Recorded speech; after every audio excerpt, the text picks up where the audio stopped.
တော်တင်ဟန်ဟော့စပါတင်းနေနဲ့ဒီပွဲစဉ်မှာအနိုင်ယူနိုင်ရင်နောက်လာမယ့်ပွဲစဉ်တွေမှာအနိုင်ယူနိုင်ပါမလားတော့မှခံစားရတာဖြစ်ပါတယ်အားလုံးပဲမင်္ဂလာပါခင်ဗျာကျွန်တော်ခုပြောပြသွားမှာတော့မနေ့ပြန်မှာရှင်ပြန်ကစားသွားမယ်ပရီးမီးယားလိပွဲစဉ်တွေကိုကိုရဲလက်ခံမှန်းပေးသွားမှာဖြစ်ပါတယ်ပထမဆုံးအနေနဲ့ကတော့လီယူနိုက်တက်တင်းနဲ့ဘရက်ဖို့တင်းတို့ရဲ့ပွဲစဉ်ပဲဖြစ်ပါတယ်ဒီနှစ်သင်းရဲ့ပထမကြောရက်လက်မှာဆိုရင်တော့ဘရက်ဖို့တင်းရဲ့အိမ်ကွင်းမှာတရရက်လက်ထွက်ပေါ်ထားတာဖြစ်ပါတယ်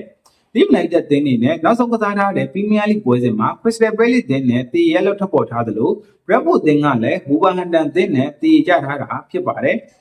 ကျွန်တော်အနေနဲ့ကတော့ဒီပွဲစဉ်မှာအိမ်ကွင်းမှာအရန်ကြီးမညံ့လာတဲ့လီယူနိုက်တက်တင်းကပဲ2-1လောက်နဲ့နိုင်ယူသွားလိမ့်မယ်လို့ထင်ပါတယ်နောက်ထပ်တစ်ပွဲကတော့နျူကာဆယ်တင်းနဲ့ဆန်နာလန်တင်းတို့ရဲ့ပွဲစဉ်ပဲဖြစ်ပါတယ်ဒီနှစ်သင်းရဲ့ပထမကြောရက်လက်မှာဆိုရင်တော့ဆန်နာလန်တင်းကသူတို့ရဲ့အိမ်ကွင်းမှာအနိုင်ယူထားနိုင်တာဖြစ်ပါတယ်ဆန်နာလန်တင်းနေနဲ့နောက်ဆုံးကစားထားတဲ့ပရီးမီးယားလိပွဲစဉ်မှာတော့ဘရိုက်တန်တင်းကိုအရှုံးပေးထားရတာဖြစ်ပါတယ်တစ်ဖက်ကနျူကာဆယ်တင်းကတော့နောက်ဆုံးကစားထားတဲ့ပရီးမီးယားလိနှစ်ပွဲမှာယူနိုက်တက်နဲ့ရှယ်ဆီတို့လိုအသင်းမျိုးတွေကိုအနိုင်ယူထားနိုင်တာကြောင့်သူတို့ရဲ့အိမ်ကွင်းမှာဆန်နာလန်တင်းကို2-0လောက်နဲ့ပြန်လည်နိုင်ယူသွားလိမ့်မယ်လို့ထင်ပါတယ်နောက်ထပ်တစ်ပွဲကတော့အက်စတွန်ဗီလာတင်းနဲ့ဝက်ဆန်တင်းတို့ရဲ့ပွဲစဉ်ပဲဖြစ်ပါတယ်ဒီနှစ်သင်းရဲ့ပထမကြောက်ရလက်မှာဆိုရင်တော့ဝက်ဆန်တင်းရဲ့အိမ်ကွင်းမှာအက်စတွန်ဗီလာတင်းကအနိုင်ရရှိခဲ့တာဖြစ်ပါတယ်ဗီလာတင်းနေနဲ့ကတော့နောက်ဆုံးကစားထားတဲ့ပရီးမီးယားလိနှစ်ပွဲစဉ်အရှုံးပေးထားရတာဖြစ်ပါတယ်